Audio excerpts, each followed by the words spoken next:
आपल्याकडे प्रतिमा पूजन करायची खूप जुनी परंपरा आहे, मान्य आहे.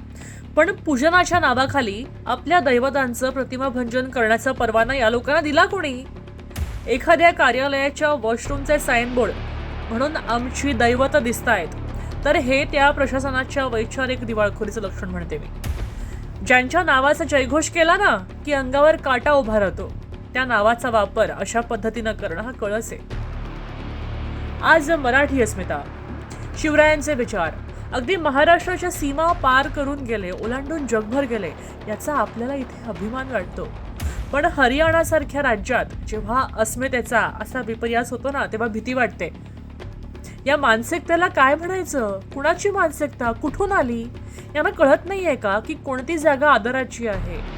हा केवळ महाराष्ट्राचा अपमान नाहीये, हा महाराष्ट्रातल्या प्रत्येक माणसाचा अवमान आहे जो राजांना पूजनीय मानतो. प्रत्येक मराठी माणसाचा अपमान आहे. आता म्हणाल कलात्मकता या नावाखाली ही घटना चालवली जाते, पण म्हणजे हे सांस्कृतिक अज्ञानाचं विद्रुपीकरण म्हणेन मी.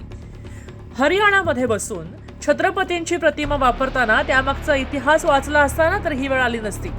आज ही बातमी गाजते, फोटो हटवले जातील, माफीही मागितली जाईल. पण या निमित्तानं एक प्रश्न पुन्हा पुन्हा उपस्थित होतोय की आपण आपल्या महापुरुषांना इतकं स्वस्त केलंय का की त्यांचा वापर असा दिशादर्शक म्हणून व्हावा? ही मानसिकता आहे ना, ती बदलायची गरज आहे. कारण देव जर दरवाज्यावर टांगले जात असतील तर ती विकृती आहे आणि त्याला वेळीच आळा घातला गेला पाहिजे.